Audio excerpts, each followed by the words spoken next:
anya bịawago ewo anya bịawago anya bịawago ewo anya bịawago anyị bụ ndị Igbo ndị na-eme ịnyanga anya bịawago anyị bụ ndị Igbo ndị na-eme ịnyanga anya bịawago kwenegwu anya bịawago ewo anya bịawago anya bịawago ewo anya bịawago anyị bụ ndị Igbo ndị na-eme ịnyanga anya bịawago anyị bụ ndị Igbo ndị na-eme ịnyanga anya.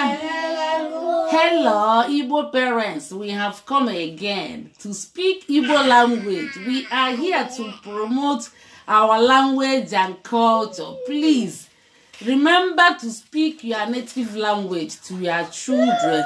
We are about to start Igbo class world on Zoom. We are creating awareness. Please pardon us for speaking English, because when we start the lesson, we cannot speak English anymore. And remember, we are Igbo language police. Anybody that speaks English language to fellow Igbo, then we arrest the person.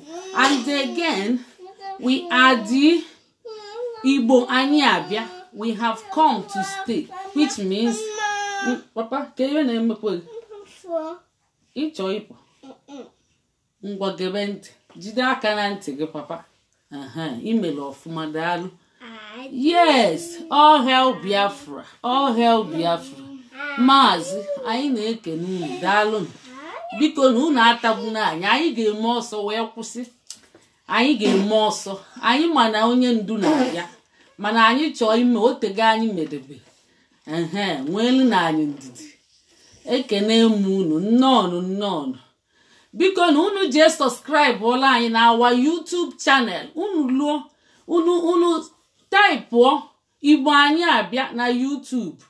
Unu binye aka ebe de subscribe. Unu bie aka ebe ahụ ka unu na-atụ vote. Unu bie aka ebe esele mgba. Nya bụ mgbe ọbụla anyị bịa ka unu mali. Sọsọ ya bụ ihe unu ji ga-akwado anyị. Biko nu ka anyị gaba n'iru. Anyị na-atụkwa anya unu ịbịa na YouTube channel anyị bịa kwado anyị. Sọsọ ya bụ ihe anyị na-ayọ unu welu kwado. Papa nnekwu wepụ aka n'ọnụ papa nnekwu. Taa so ihe anyị ga-eme na uhuruchi ya bụ anyị ga-agụ akwụkwọ Igbo. Anyị gụcha anyị zaa ajụjụ. Anyị zaa ajụjụ dị na anyị mechie. Anyị naba. Unu jisikwa ike sụbalụ ụmụ unu Igbo ka afọ anyị ghara ifu, ka asụsụ anyị ghara ifu, ka anyị wee regain our respect and dignity. Maka na ọ kwasa asụsụ bụ ihe anyị nwere. Anyị rapụ ya ka o fuo. Ịma na anyị efutego. Ọ bụrụ na anyị asụrụla ụmụ anyị Igbo, fama mmụta Igbo, ka ekwani ka fa si ga asụrụ ya ụmụfa, fama nsụkwali ya ụmụfa. Nya bụ ụmụ anyị asụrụ Igbo. Ka ekwani ka fa si ga pass ya on to their children and children. Ọ bụrụ na anyị emerie na, ịma na anyị megide ụmụ anyị meefa ihe adịrọ mma. Meefa ka fa fuo, anyị nazi aka 9. Biko unu ekwene ka o mee. Cheli papa nnekwu unu egwulizi agịdịgba nwa kwụsịnị. Biko unu eji n'ihe a na-agwa unu gwulie egwu, ọ dị mkpa. Unu ya amụta oyibo debie. Unu fu onye abụrụ onye Igbo, unu bido sụwali oyibo dị mma, ọ dị ọkwa njọ. Ọ dụrụ ọnụ gịnị? Oke nwa ka ezi ebe ị na-ene anya. Ị na-enezikwa anya uche gị ọ dụzikwa. So oyibo adụrọ gịnị? Mana Igbo dị mma, Igbo amaka. Anyị onye nwe asụsụ na-abụ ọ ihe magbula onwe ya. Maka na onye nwe double language nwere advantage, and ihe abụ asụsụ nne na nna ji wee mụọ anyị. Anyị rapụ ya ka o fuo. Ịma na anyị megbulu onwe anyị. Anyị bụ ndị amamihe lele mma tụle ọbọ. So unu ekwene ka anyị wee lee onwe anyị, weli mkpọkọrọ ọba anyị na-ekpo ntụ, agbata obi eweli ya na-ekpokwazi ntụ. Daalụnụ. Ana m ekene unu. Anyị nọ ya, ikuku mmụọ nsọ anyị nọkwa ya. My in-law, daalụ. Ngwa Adaobi gụọ ife ihe Igbo. Pa nnekwu ngwa nọlana pa nnekwu nọlana maka ị na-enye m nsogbu. Ndị Igbo na-enene ngwa mechizie ọnụ ka Adaobi gụọ akwụkwọ. Adaobi ngwa gụọ akwụkwọ. Mkpakịrịta nrubeisi. Lee Chioma na Chinye, ha na-akpakịrịta ụka banyere nrubeisi. Chioma: Chinye, gịnị mere onye nkụzi jiri pịa gị ụtarị taa? Chinye: onye o sị na mụ abịaghị akwụkwọ n'oge. Papa na-agụsi ike. Adaobi na-agụsi ike. Chioma: gịnị mere ị jighị bịa akwụkwọ n'oge? Chinenye: eteteghị m n'oge. Chioma: ndo. Chinye: o Chioma, lekwa efe akwụkwọ gị, o ruru unyi. Kaba ahụ saa ya ka ọ dị ọcha. Chinye: aga m asa ya echi. Chioma: mba, saa ya taa. I yiri ya otu a bịa akwụkwọ, onye nkụzi ga-apịa gị ịtarị ọzọ. Chinye: ọ dị mma, aga m ejisi ike saa ya taa. Chioma: ọ dị mma. Chetakwa na nne na nna anyị gwara anyị ka anyị na-eje akwụkwọ n'oge. Chinenye: ọ dị mma, aga m asa efe m. Bịa akwụkwọ n'oge. Chioma: ezigbo nwanne m, daalụ. Ka anyị na-eme ihe na nna anyị gwara anyị. O nwere onye ya pịara ụtarị. Ọgwụgwọ. Yes, ha na-akpakọrịta ụka irube isi. Chioma na Chinenye na-akpakọrịta ụka irube isi. Fa wee na-akpakọrịta ezigbo nwanne m. Fa na-ekwu nke ọzọ na-asị ya oo, ịma na yes and yes ada ese okwu, no yes and no na-ese okwu. Ihe abụọ akwụkwọ mbido nke ịbụọ. Anyị agụchago mbido nke mbụ, ifuru ya mbido nke abụọ. So anyị agụchago nke mbụ, anyị baa nke abụọ. So ka anyị na-agụ ya na-aga n'iru wee ganye na mgbe anyị ga-ebidozi, anyị ya na-emezi ya na-agụ ya chapter by chapter, anyị wee gụchakwa anya. So ihe a na-akọwa papa nnekwu n'ọnụ nwayọ. Papa ngwa jide aka na ntị gị, jide aka na ntị. Ihe na-asị no papa, ihe asị yes mom. Ngwa kwuo nne anyị. Ezigbo nwa ikwutelie. So Chioma na Chinenye kpakọrịta ụka. Chioma si ya, gịnị mere na ị bịara akwụkwọ late taa? Ọ si ya, eteteghị m ụra n'oge.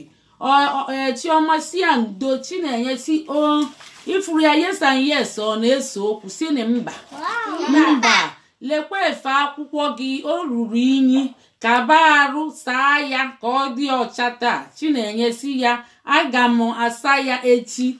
Chioma si ya mba, saa ya taa. Iyiri ya otu a bịa akwụkwọ, onye nkụzi ga-apịa gị ịtarị ọzọ. Chinenye asị ya gịnị? Ọ dị mma, aga m ejisi ike saa ya taa. Papa wepụgodi aka.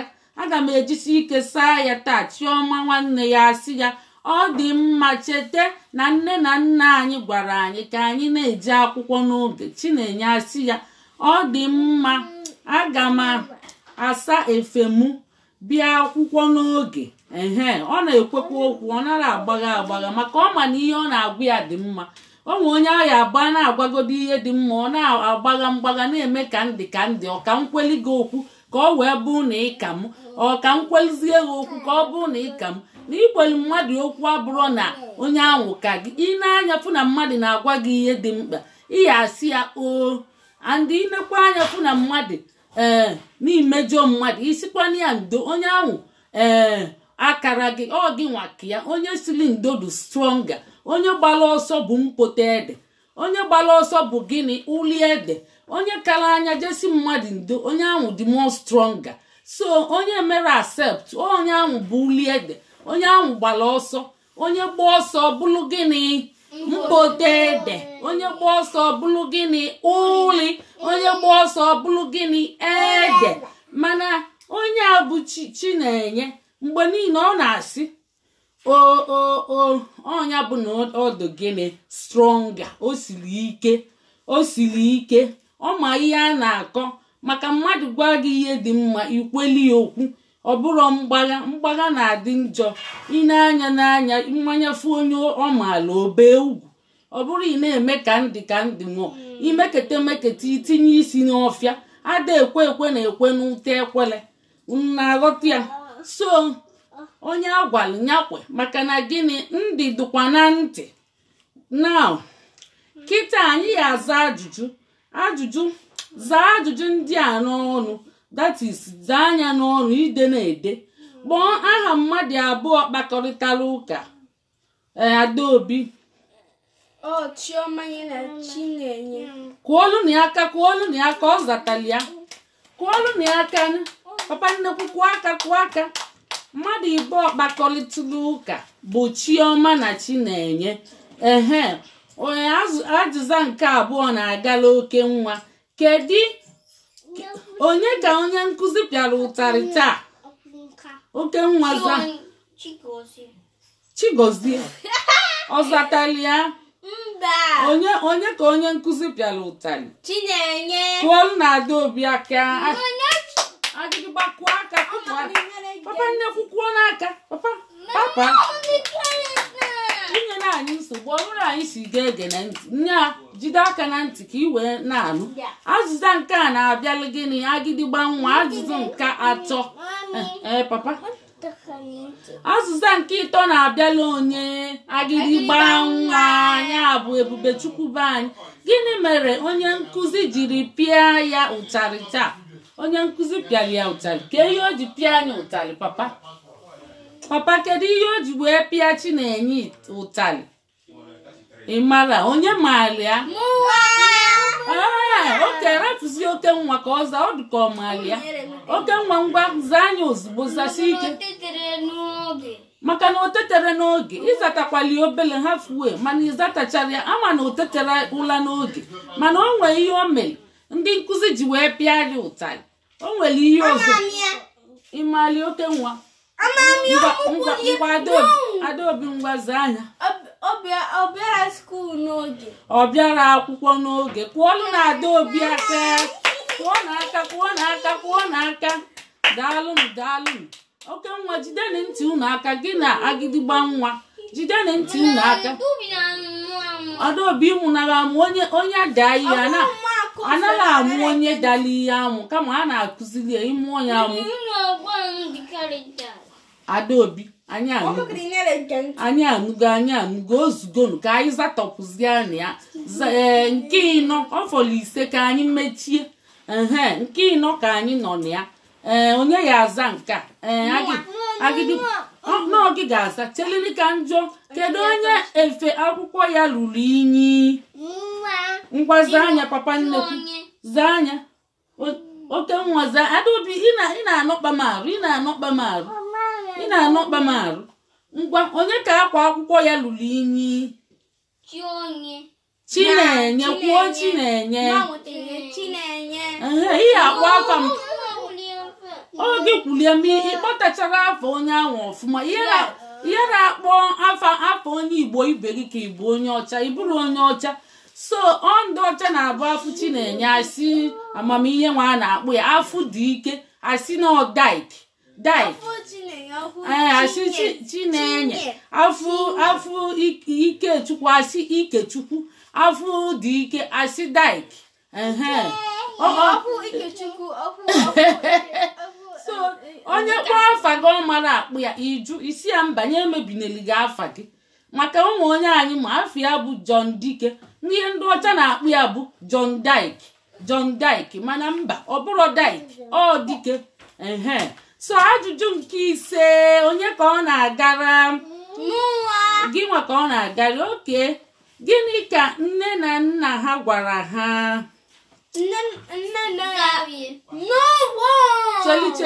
cheli unu achọ n'okwu Adaobi gagodi chịkụnatagodi ọkpa gị biko n'ọlụ ụmụ nwaanyị na-achịkụnata ọkpa ọ bụrụ sị ịkụzikwala Igbo ịya na-akụzili omenala anyị ụmụ nwaanyị na-abụ anọrọ achịkụnata ụkwụ ọ bụ ọzi maka onwe mgbe trauza ewutebere sọsọ patali ka a na-eyi so ịnọrọ ịchịkọnata ụkwụ maka ise ụwa foto ịchịkọnata ụkwụ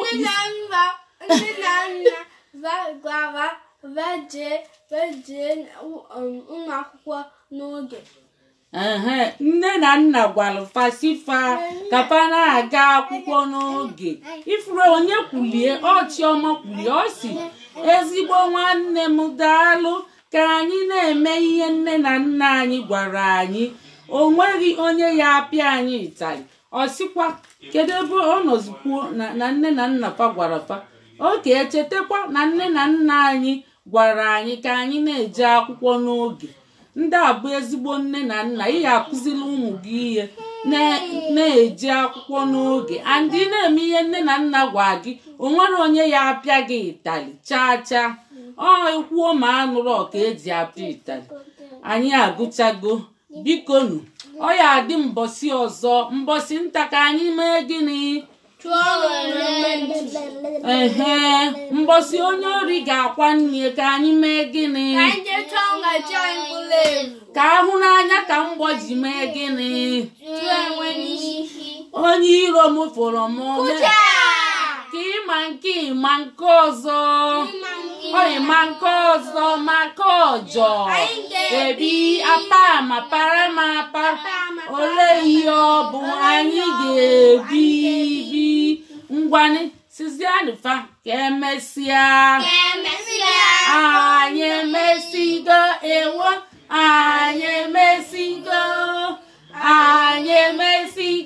ewo anyị emesigo anyị bụ ndị Igbo ndị na-eme ịnyanga anyị emesigo anyị bụ ndị Igbo ndị na-akpa nganga anyị emesigo Wonder, wonder, wonder, wonder, wonder, wonder, wonder, wonder, wonder, wonder, wonder, wonder.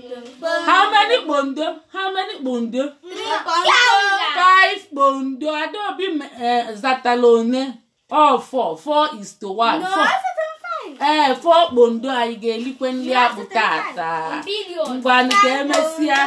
Ngwa agịdịgba nwa jee gbanyụzie. Papa nnekwu si na ọ ya agba. Papa nnekwu ya akwatu. Ya akwatu.